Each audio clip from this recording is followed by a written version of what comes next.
Moving average convergence divergence is an indicator that we are going to commonly make reference to, and it is also termed the MACD or the MACD for short.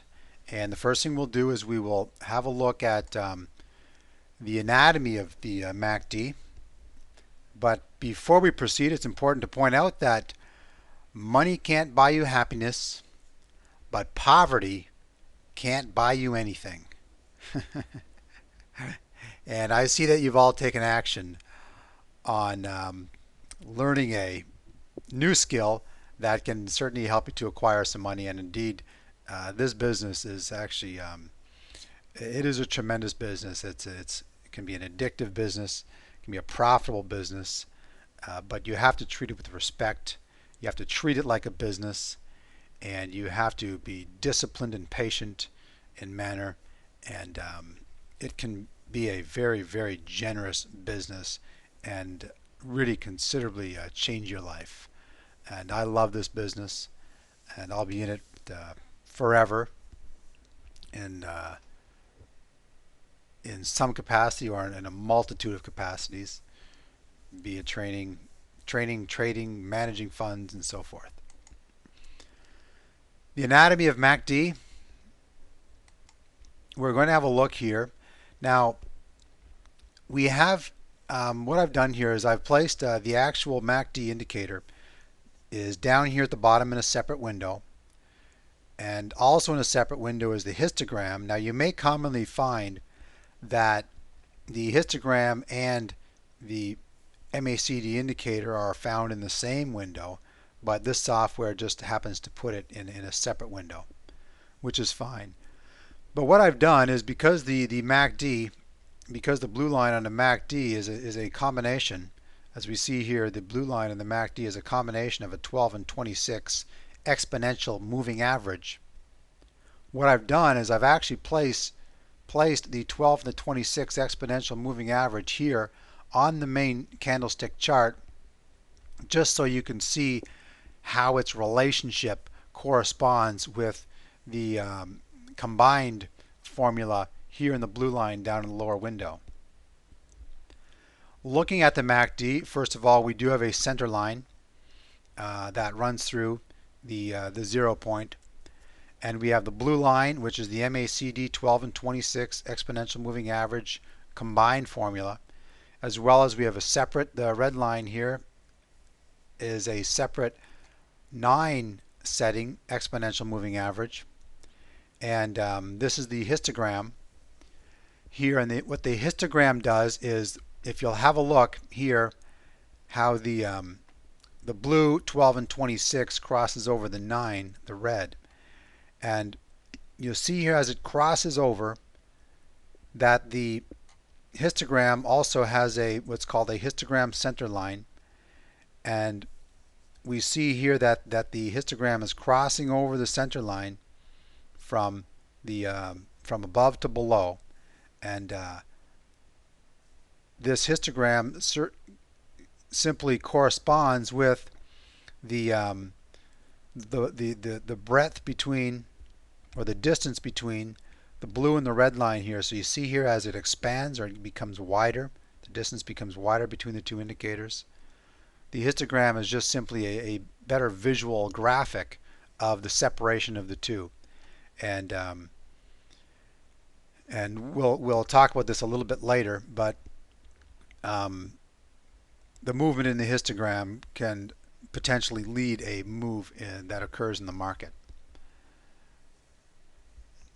And that's the basic anatomy of the MACD, and we'll look at it a little more closely in the following slides.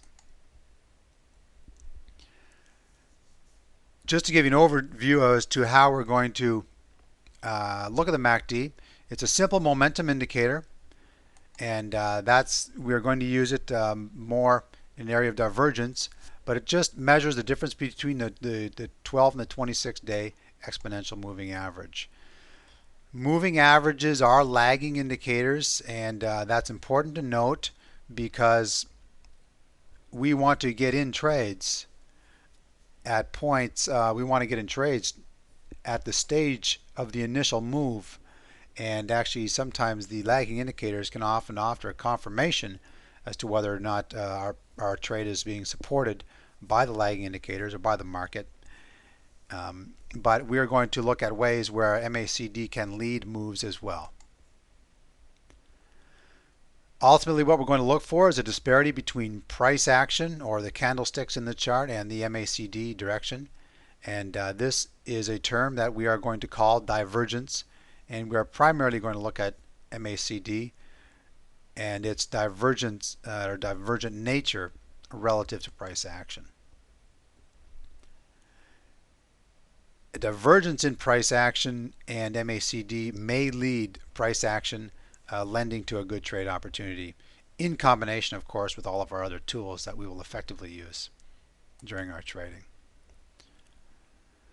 Looking at MACD a little closer, I still have the 12 and 26 moving averages here placed on the chart, and I just want to show you how you see this green line here, how the 12 and 26 blue line is moving across the 9, the red line. And if we look down our chart, we will see how the blue line is crossing above the center line, the MACD center line. And so just so you see the relationship between the two. In addition to this fact, we see here when the MACD blue and the red line are crossing, we also see a cross in the histogram across the histogram center line. And I've just noted here as price moves, as the MACD 12 and 26 moves below the 9 exponential moving average here on the chart, we also see again the blue line crossing to below the center line in the lower window. And once again, as the blue moves above the center line, again we're seeing a crossing of the 12 and 26 and the 9. And finally, at the end of the chart, once again we see the 12 and 26 crossing below the 9 exponential moving average. And again we see the blue combined 12 and 26 crossing below the MACD center line. As well, as if you look on this chart, you'll see that any time that the blue crosses the red, we will see that the histogram also crosses, because at this point the histogram is effectively closed, as we see here. It is closed and now moving to the lower side of the histogram center line.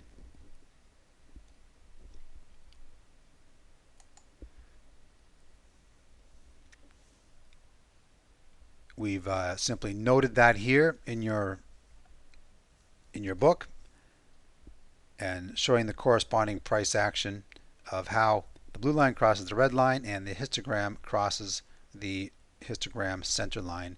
And again, the breadth of the histogram indicates the breadth of the distance between the 12 and the 26 and the 9, or the blue line and the red line.